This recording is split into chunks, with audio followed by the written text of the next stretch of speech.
Hey guys, and welcome to the channel. I'm Ero Veloce, and today I wanted to go over some benchmarks with my new PC with a AMD 7950X and a 4090. I'm doing VR benchmarks for pretty much all the VR sim racing games I could think of. If I missed one, let me know, and I can maybe include that in a future benchmark video. But this video is just going to be benchmarking the 4090 so you can compare it to your own setup and see if it's worth it for you to upgrade, or maybe just keep what you have and save the money. If you're looking for some comparisons between some other graphics cards and maybe even some other CPU options as well to see what you might need if you're building your own computer or trying to buy your own computer, then I highly recommend subscribing to the channel because I will be doing a very in-depth video covering several different processors and several different GPUs that I have and doing a wide variety of tests for all sim racers so you can pick what the best option might be for you. Now onto the benchmarks. I'm using a Valve Index which has a resolution of 1440 by 1600 pixels per eye and a refresh rate of 144 Hertz. So it's not the highest resolution headset on the market, but it is one of the highest refresh rates available on the market. If you have like a HP Reverb G2, which has a 90 Hertz refresh rate, but a much higher resolution, I still think you can kind of like put these comparisons together. Since I'm running a higher refresh rate with a lower resolution, it's somewhat comparable to a high resolution headset with a lower refresh rate. So this should hopefully give you some good data to work with. One thing I want to note is a lot of these benchmarks are going to be capped at the headset's refresh rate, and unfortunately my recording software didn't record the GPU utilization, but a lot of the capped games do still have some GPU headroom, which means like super sampling or high resolution headsets still have a little more headroom on top of that. And I made sure to try to use like very demanding situations. So pretty much always in full grids of AI cars or using the in-game benchmark if the sim had that option, which also means if you were to race in multiplayer or be hot lapping, that you could potentially have even more headroom or even more performance available. But if there's anything I missed and you would like to see that implemented in a future benchmark, then of course let me know. VR benchmarking is a little bit different than benchmarking normal flat screen games, and I never really look at VR benchmarks because most VR games are designed for a Quest 2 and can run on a potato anyways, so sim racing is a little unique in that aspect. But of course I'm always looking to improve my content and make it as helpful to you as possible. Now let's get into the benchmarks and see if the 4090 is worth it for VR users.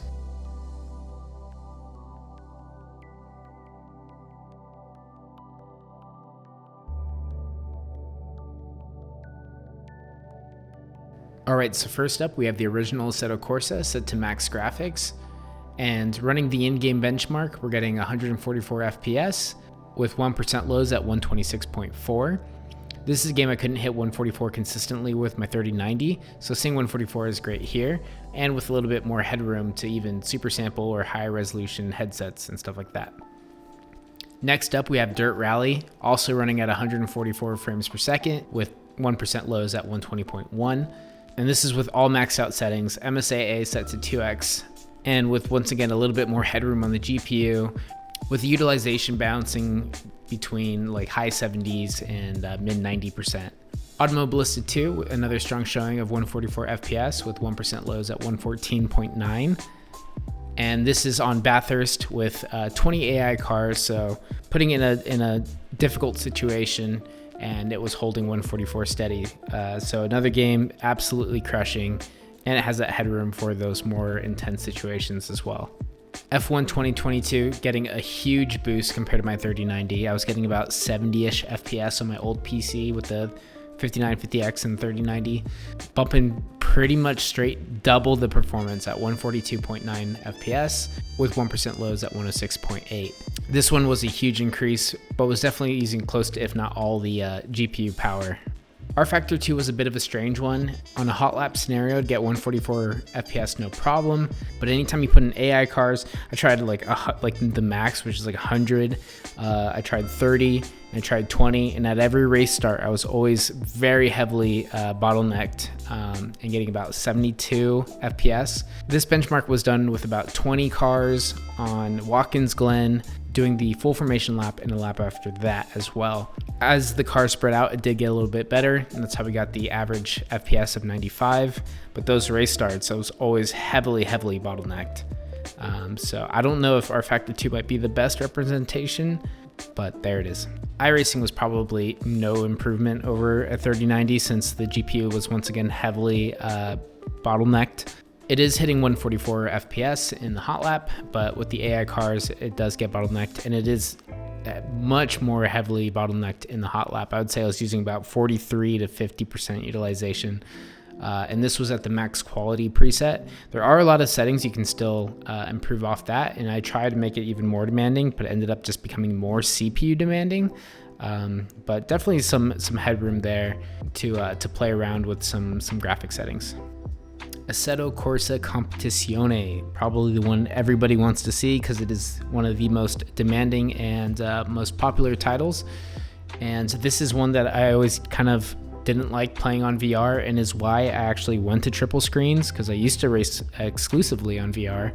But with the VR high preset, we are now getting 144 FPS, really good 1% lows. And even with the AI cars, we have a strong 128 FPS. So the 4090 is making a huge improvement here. Now, I also wanted to try the Ultra preset and see if Ultra was finally viable on ACC. And the preset, for some reason, drops your frames to about 72 FPS and is like heavily bottlenecking the GPU. So I tried playing around with the custom settings, and I found out if you turn on Gen 5 temporal anti-aliasing, that also does the extreme bottleneck and brings you right down to 72 FPS. But the Ultra preset, I don't believe uses that. So something weird going on with the graphics settings. But I found that if I selected everything manually and did not use the Gen 5 TAA, I could use Ultra and not have those weird bottlenecks happening. So I ended up getting on the hot lap 101.2 FPS, and with the 29 AI cars, 80 average FPS, which is still very, very good. And it looked very nice. I mean, this is like max mirror qualities, you know, everything on Epic. And it finally looked like you're playing a racing simulator and not Lego cars. The real balance is probably somewhere in between these settings and the high settings. And it's great to see that with some optimized settings, you can still get some really good visual quality and good performance finally in ACC. It's just a shame that you need a 4090 to accomplish it. ACC probably deserves its own video to go into more detail. Okay, so that performance was pretty nutty. Almost every game was getting maxed out FPS on my Valve Index, and if not, they were getting pretty close to it. I started to think about that 72 refresh rate I kept hitting every now and then in some games in some weird load situations. And it started to make me think 72 is half of 144 hertz. That sounds like maybe some async reprojection is cutting in, which I thought I had turned off on Steam VR. I have motion smoothing deactivated, but it seems like something weird is still happening there. So that might be why I was getting those weird 72 hertz limitations in some really demanding cases, even though I still had plenty of GPU headroom. So that was kind of weird. Maybe one of you might know more about that. And if you do, then leave a comment down below. But yeah, it's great to see ACC is now decently viable in VR. I mean, you could run it before, but it just looked absolutely terrible. But I definitely have some friends that still run it regardless, and props to them. But I hope this video helped you out. If you have any more benchmarks or anything else you'd like to see, I still have plenty of testing I'm planning on doing in the future, so just leave them in the comments down below. And if you enjoyed this video, then I greatly appreciate a thumbs up, and subscribe for more sim racing content, and I'll catch you guys in the next one. See ya.